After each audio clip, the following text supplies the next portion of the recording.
단련하신 후에 순금같이 나오리이다.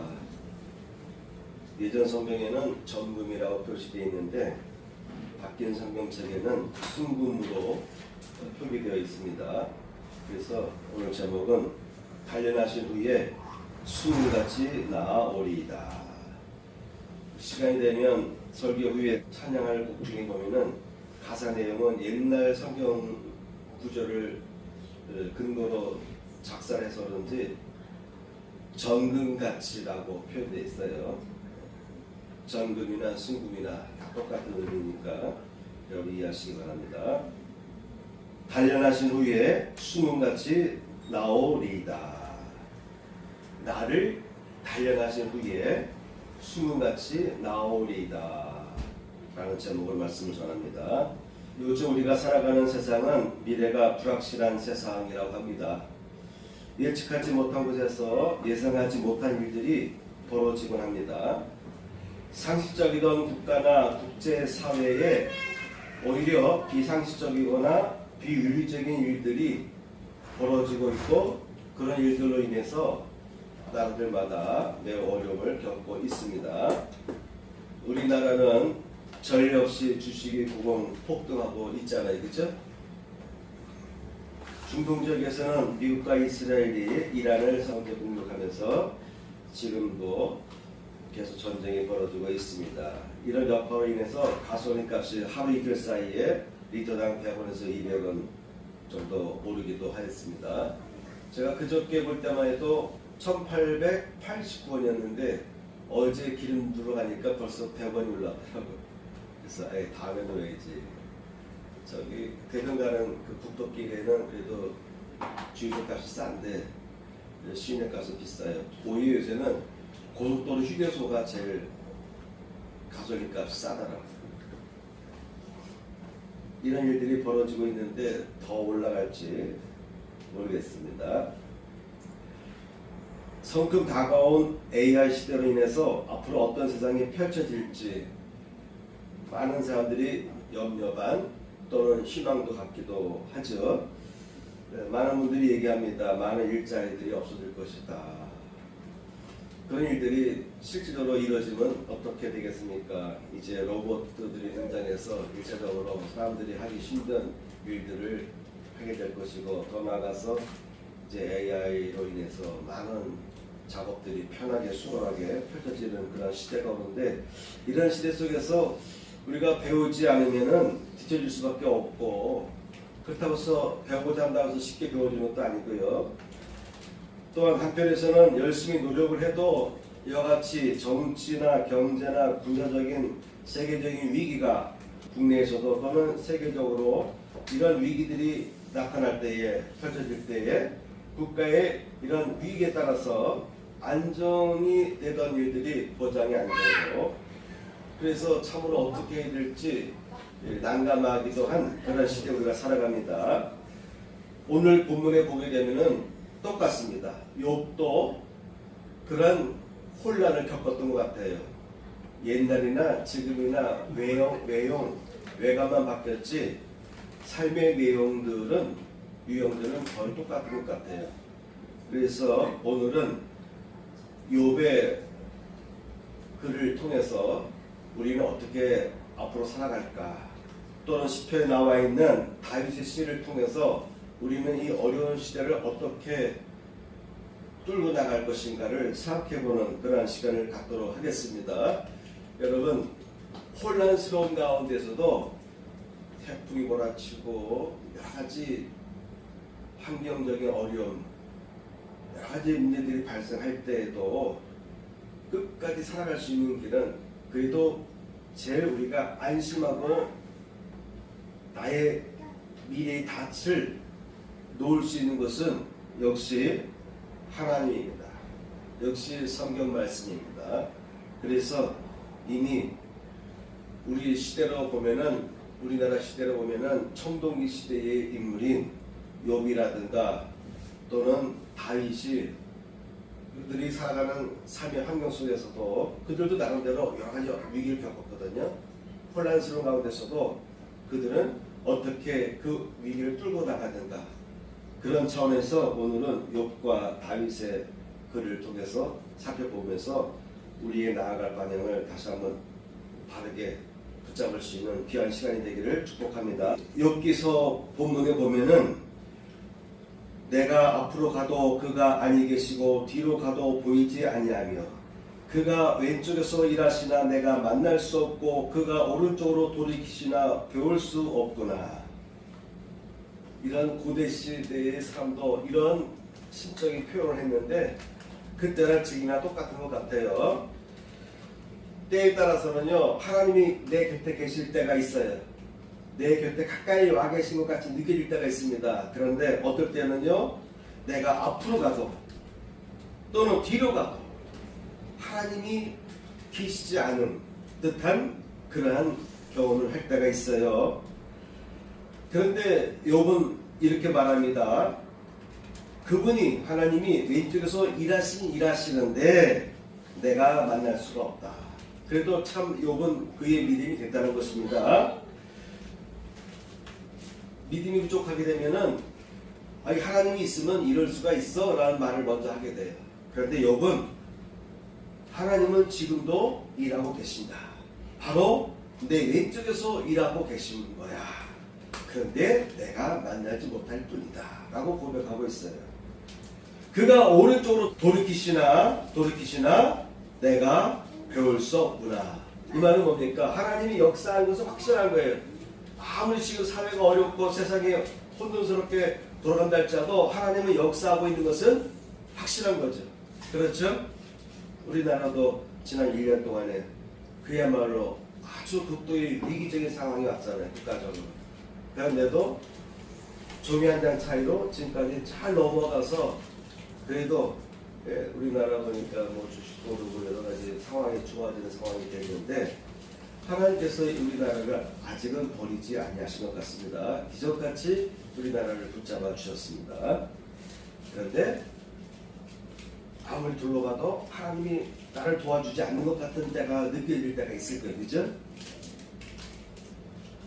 내 발이 그의 걸음을 바로 따랐으며 내가 그의 길을 지켜 치우치지 아니하였고. 이거 보세요. 욥은 그의 믿음을 잃지 않았어요. 그런 가운데도 하나님이 내 곁에 계시지 않는 것 같은 느낌, 역사하시는데 하나님께서는 분명히 일하시고 계시는데 나와는 상관없는 일을 하고 계신 듯한 그런 경험할 때가 있는데 그럼에도 불구하고 욥은 말합니다. 나의 발이 그의 걸음을 따랐다. 말씀을 따라갔다는 것이죠. 내가 그의 길을 지켜 치우치지 아니하였다. 사람은 이런 상태에 빠질 때에 드러나게 돼 있죠. 그렇죠? 위기에 빠졌을 때 아무리 불러도 응답하지 아니하고 나 혼자 있는 그 같은 외로운 상태에 있을 때에 그때 사람은 지치게 됩니다. 그때 사람은 시리에 빠지게 됩니다. 그럼에도 불구하고 욥은 그의 발걸음을 말씀을 따라 걸어갔다라고 표현하고 있어요. 자, 그러면서 12절 내가 그의 입술의 명령을 어기지 아니하고 정한 음식보다 그의 입의 말씀을 귀히 여겼도다. 오늘도 욥과 같은 신앙 고백을 하는 사람들이 있습니다. 오늘에도 하나님을 만나기 어려운 상황, 남들이 볼 때는 쟤는 신앙생활 하는데 교회 열심히 다니는데 왜 저 사람은 이렇게 어려움 당할까? 라는 주변 사람들의 이야기를 들으면서도 그럼에도 불구하고 끝까지 말씀의 길을 놓지 않고 하나님의 말씀의 명령을 어기지 않으며 말씀을 귀히 여기며 살아가는 그런 크리스찬들이 있다고 하는 것입니다. 바로 욥이 그랬습니다. 오늘 욥의 글 중에서 핵심은 10절이 있죠. 그러나 내가 가는 길을 그가 아시나니. 그러나 내가 가는 길을 그분은 하나님은 알고 계십니다. 비록 내가 하나님을 보려고 해도 하나님의 은혜를 구해도 지금 당장은 하나님의 은혜가 역사하지 아니하고 그래서 안 되신 것 같은 상황에서도 그러나 하나님은 나를 지금도 보고 계신다.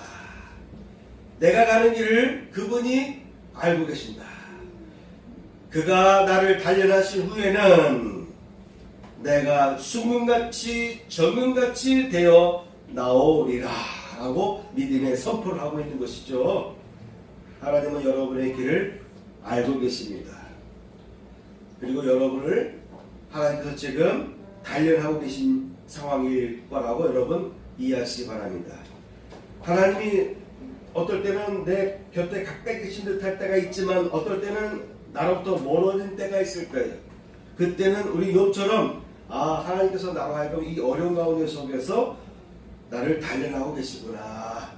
그래, 나는 이 하나님의 이 엄청난 단련 속에서 나는 이겨낼 거야. 오히려 나는 이 단련을 통해서 내 몸의 불순물을 다 빼내고 오직 순금만 남아서 하나님 앞에 설 것이다. 그러한 고백을 여러분들도 욥과 같이 할 수 있기를 축복합니다. 아멘. 그 하나님께서 나를 택하시고, 첫 번째, 그 하나님께서는 나를 택하신다고 하는 것입니다. 하나님은 여러분을 택하셨습니다. 하나님께서 여러분을 먼저 여러분에게 찾아오시고 여러분을 택하셨습니다. 하나님께서는 아브라함을 택하셨죠. 그리고 모세를 택하셨습니다. 하나님께서 사람을 택할 때는 먼저 다가오십니다. 요셉과 마리아의 경우도 보면은 먼저 하나님의 사자가 다가와서 말씀을 주시고 사명을 주시죠. 두 번째, 하나님은 먼저 부르신다고 하는 것입니다. 그래서 하나님은 아브라함과 모세를 먼저 찾아오셔서 부르셨습니다. 첫 번째, 죄진 자를, 죄를 짓고 있는 사람을 찾아오셔서 부르실 때가 있습니다. 그런 예가 아담과 하와의 경우죠. 아담과 하와가 하나님이 먹지 말라고 하는 실과를 따먹고 나니까 뒤늦게 죄책감이 생겼어요.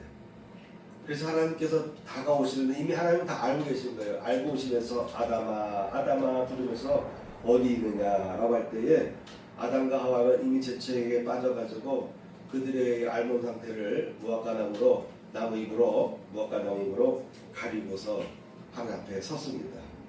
이처럼 하나님은 죄를 졌을 때 다가오셔서 부를 때가 있습니다. 카인과 아벨의 경우도 보면은 카인이 동생을 죽이려고 할 때,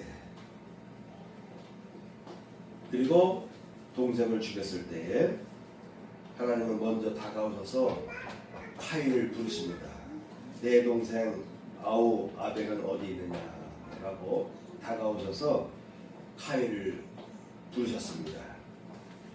두 번째, 하나님께서 부르시는 유형이 있습니다.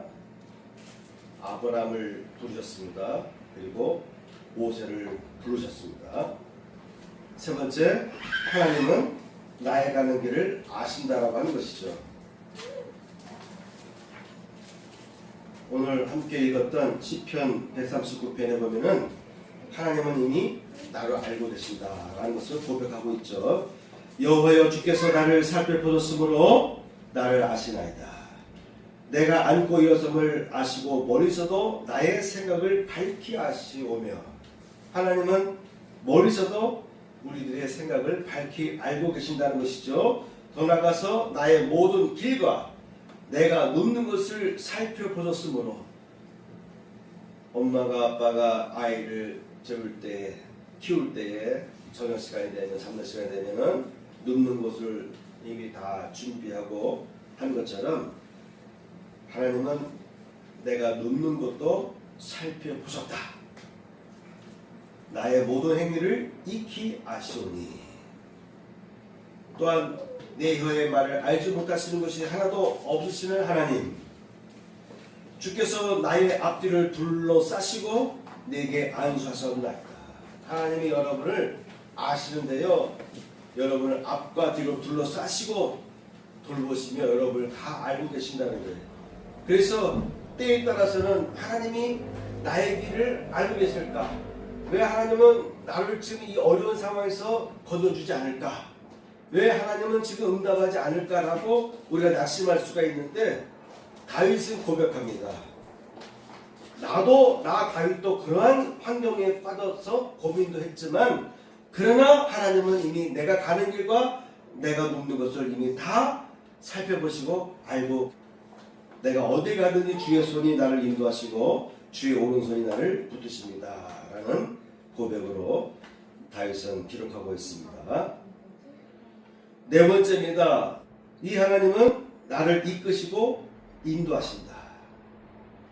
출애굽기에 보게 되면 이집트를 탈출한 이스라엘 백성들이 광야길을 갈 때에 하나님께서는 낮과 밤에 낮에는 구름기둥으로 밤에는 불기둥으로 해를 가리고 또한 추위를 막아주기도 하고 어둠 속에서도 등불이 되어서 밤과 낮으로 이스라엘 백성들을 광야에서 이끌어 주셨습니다.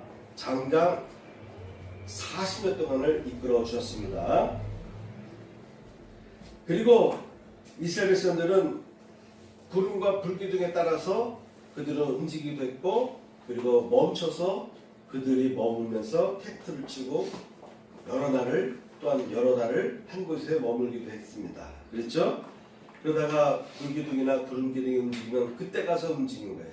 그때 가서 그들은 짐을 싸거나 아니면 풀거나 했다고 하는 것이죠. 그 하나님은 너희보다 먼저 그 길을 가신다. 그리고 장막칠 곳을 찾으시고 불기둥과 구름기둥으로 불과 구름으로 너희의 갈 길을 지시하셨다라고 하는 것이죠. 사무엘하 22장 20절 보면은 나를 또 넓은 곳으로 인도하시고 나를 기뻐하심으로 구원하셨도다라고 하는 내용이 나옵니다. 하나님은 여러분을 넓은 길로 인도하시고 계시는 것이죠. 그래서 고백합니다. 하나님은 나의 견고한 요새시며 나를 안전한 곳으로 인도하신다 라고 다윗이 고백했던 것입니다.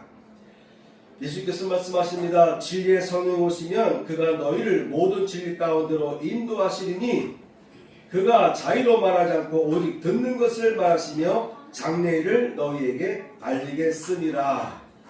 진리의 성령이 오시면 여러분을 진리 가운데로 인도해 주신다고 하는 것입니다. 첫째, 진리 가운데로 인도해 주신다.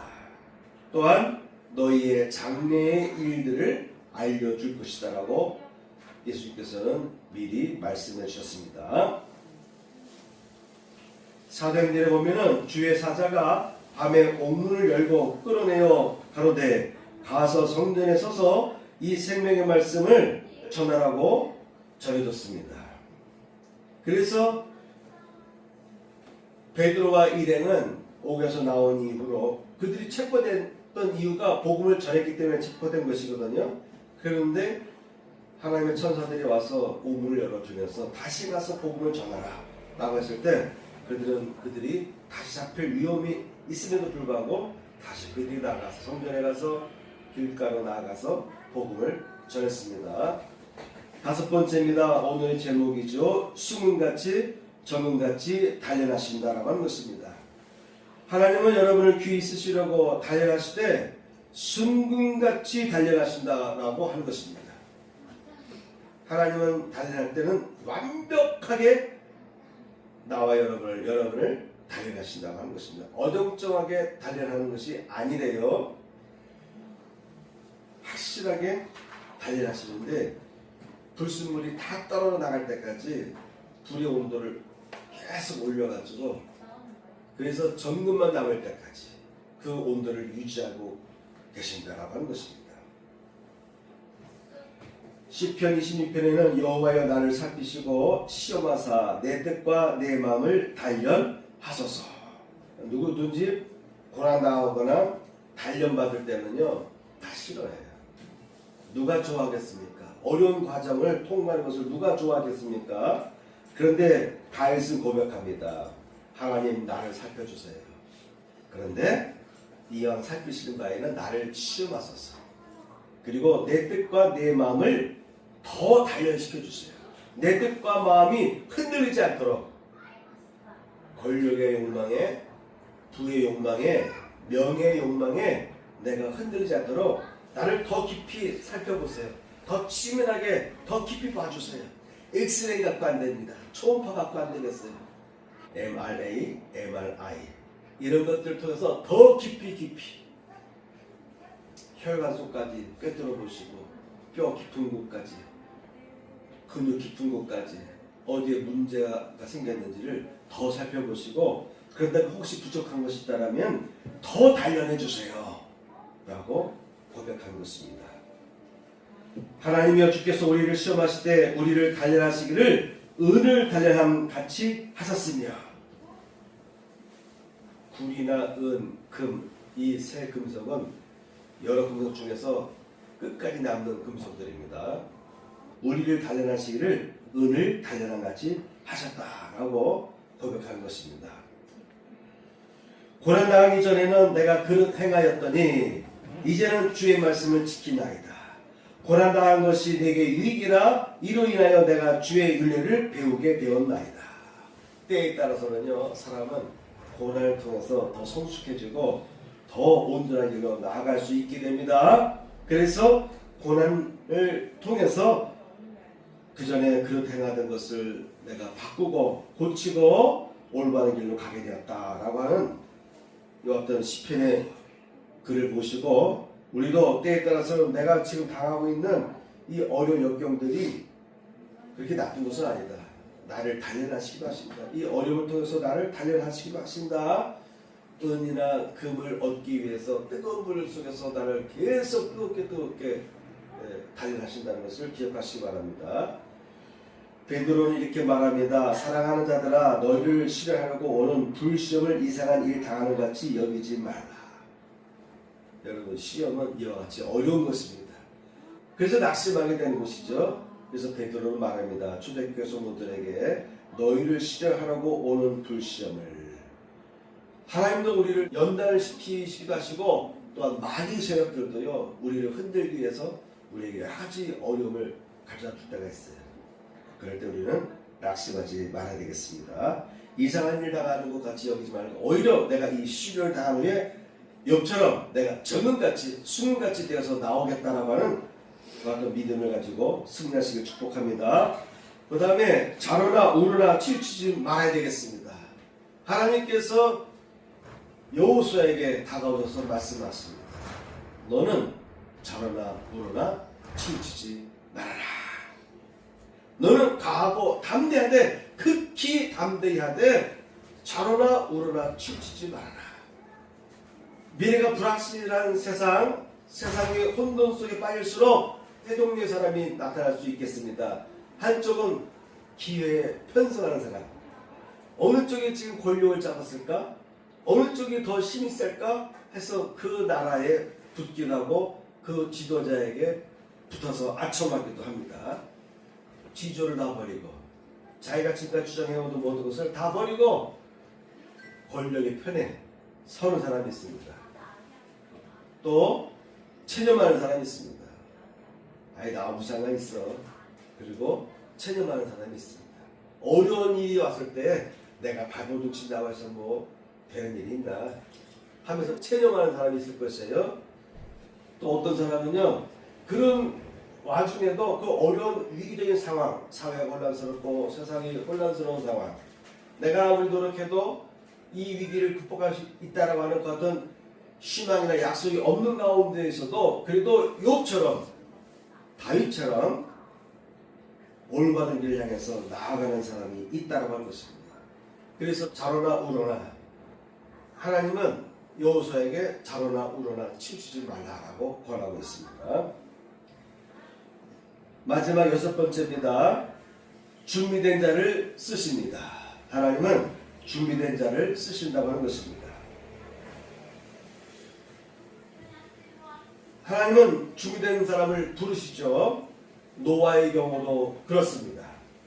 아브람도 그렇습니다. 모세의 경우도 그렇습니다. 기도원의 경우도 그렇습니다.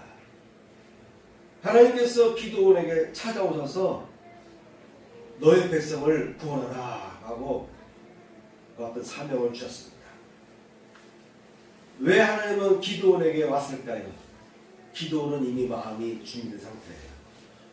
우리가 지금 이방인들에게 압제를 당해서 농사도 제대로 못 짓고 철기 제품도 철기구도 사용할 수가 없어서 쓸 때마다 가서 빌려 쓰고 갖다 주고.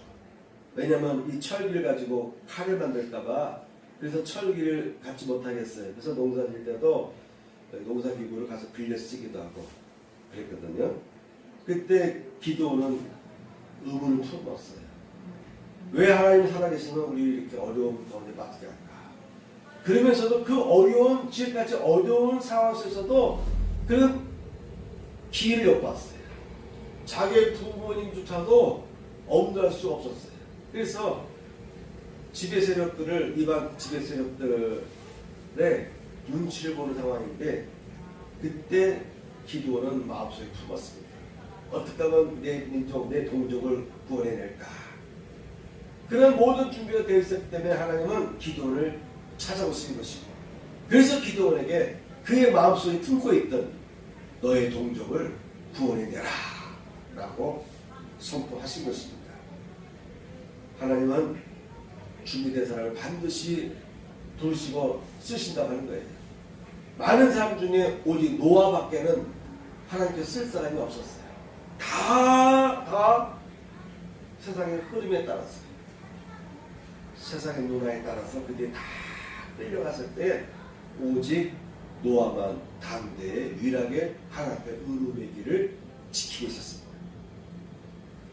하나님은 왜 아브라함을 불렀을까요? 아브라함은 그의 마음이 준비가 된 상태입니다. 그래서 아브라함을 부르셨어요. 그럼에도 불구하고 하나님은 아브라함에게 적어도 세 가지 정도의 어려움을 주셨어요. 하나는 너의 본토 친척을 떠나라. 그런데 아브라함에게는 후손이 없었습니다. 그런데 주신다고 하는 거예요. 75세에 부름받아서 100세에 아들 이삭을 낳았으니 25년이라는 긴 세월 동안 기다렸습니다. 85세 때는 지쳐가지고 하나님, 난 더 이상 내 후손 필요 없습니다. 내가 제일 신임하는 부하 이 사람을 나의 후계자로 세울 테니 이 사람에게 복을 주세요. 아니다. 너의 씨에서 나올 자가 내가 너에게 복을 줄 사람이다 라고 하면서 하나님은 그 이후로도 15년을 더 끌으셨어요. 75세에 부르셨다가 85세에 또다시 아브라함을 붙잡으시면서 100세까지 너에게서 많은 민족이 나올 것이다. 너에게서 나올 후손들이 인류 모든 백성들에게 복의 근원이 될 것이다 하고 계속해서 25년 동안 희망을 계속 주셨죠. 왜 그랬을까요? 아브라함은 이미 준비된 사람입니다. 그럼에도 불구하고 아브라함을 연단해야 됐어요. 그가 믿음대로 말씀대로 이스라엘 땅에 왔는데 기근이 임했어요. 2번이나 왔어요. 그 기근으로 인해서 그가 아말렉적, 불했죠. 그걸로 가기도 하고 또한 이집트로 가기도 했어요. 남방 쪽으로 이주해 갔어요. 그때마다 아브라함은 위기를 겪었습니다. 그의 예쁜 부인을 빼앗길 뻔했습니다. 그래서 하나님은 적어도 아브라함에게 3-4가지, 마지막 4번째로 한다면 너의 아들 이삭을 바치라 라고까지 연단을 시키셨습니다. 시험하셨습니다. 그 모든 시험을 통과한 사람이 아브라함입니다. 모세도 마찬가지입니다. 준비된 사람입니다. 그런데 하나님 앞에서 준비되어야 될 조건이 갖춰지지 않았어요. 마음은 모세가 딱인데 근데 아직 모세에게 부족한 것이 있었어요. 그래서 모세를 40년을 더 연단시켰어요. 그리고 80세가 됐을 때 다시 이집트로 가서 내 백성을 구원해내라라고 선포하신 것입니다. 사울 왕도 하나님께서 먼저 다가가셔서 사울에게 이스라엘 초대 왕으로 세우도록 기름 붓게 하셨습니다. 다윗의 경우도 마찬가지입니다. 다윗도 그를 전혀 생각하지 못했고 그의 아버지도 생각하지 못했는데 이와 같이 기드온이나 사울 왕도 그렇고 이들이 하나님의 선택받았을 때 그들이 뭐라고 얘기했냐면 저희는 작은 지파입니다. 저희는 제일 작은 지파에 속합니다. 저희는 기도는 우리는 므낫세 지파인데 극히 약합니다. 나의 집은 므낫세 지파 중에서 극히 약한 집안에 속한 나를 어떻게 저를 쓰시려고요? 라고 고백했어요. 참 겸손하죠? 사울 왕도 말합니다. 이스라엘 지파의 가장 작은 지파인 베냐민 사람이 아니오며 나의 가족은 베냐민 지파의 모든 가족 중에 가장 미약하지 아니하나이까. 당신이 어찌하여 내게 이같이 말씀하시나이까. 이와 같이 하나님께서 사울 왕을 택할 때는 이와 같은 겸손한 마음이 있었던 것이죠. 다윗도 마찬가지지. 다윗은 8번째 아들로서 맨 막내잖아요. 그래서 사무엘이 찾아왔을 때 형들은 다 선자를 보러 갔는데 막내인 다윗은 들판에 나와서 형들 대신 양들을 지키고 있었습니다. 사도 바울의 경우도 마찬가지입니다. 사도 바울도 준비가 됐을 때 하나님은 다윗의 도상에서 사울을 부르셨습니다. 너는 이제부터 나를 위해서, 이방인을 위해서 복을 증거하라 라고 부르셨습니다. 지금까지 살펴본 내용을 우리가 다시 한번 보게 되면요, 고대 시대나 지금이나 어려운 시대가 임할 때가 있다는 거예요. 고대 사람이나 현대인 우리들이나 살다 보면은 때에 따라서는 아주 어려운, 혼탁한, 미래가 불확실한, 불안정한 상황에 처해질 때가 있을 것입니다. 그런데 이와 같은 성경의 인물들 보면 다 그 위기를 통과했는데 그들은 말씀을 붙잡았어요. 아무리 혼란스러워도 하나님의 안전신호 같이 느껴져도 그들은 믿음을 포기하지 않고 말씀을 따라 끝까지 갔다라고 하는 것입니다. 그럴 때 그들은 하나님 앞에 인정받게 되었고 그들의 꿈을 펼쳐나갈 수가 있었습니다. 오늘 주제의 말씀처럼 어려운 환경에 놓여 있는다 할지라도 여러분, 욥처럼 나는 오히려 내가 정금같이 나오겠습니다. 더 어려운 상황에 빠진다 할지라도 나는 이것을 낙심하지 않냐고 내가 오히려 더 적극적으로 임해서 내가 단련을 해서 내가 오히려 정금같이 숭같이 되어서 나오겠습니다 라는 이 고백으로 여러분 이번 3월달 4월달 또한 사순절 기간에 이런 믿음을 가지고 흔들리지 마시고 승리하며 나가시길 축복합니다. 아멘. 가슴에 손을 얹고 부흥 기도를 드리겠습니다. 할렐루야. 하나님 아버지 감사합니다. 오늘 이 시간에도 하나님 앞에 아름다운 예물들이 봉헌되었습니다. 주일 예물과 감사 예물을 흡양해 주십니다. 11조를 드린 손길 위에 그의 가정 위에 11조의 복이 부어지게 하여 주옵소서. 이제는 우리 구주 예수 그리스도의 은혜와 하나님 아버지의 극진하신 사랑과 성령님의 감동감과 역사하심이 이전에 참여한 성도들 위에 함께 하시기를 축복하옵나이다. 아멘.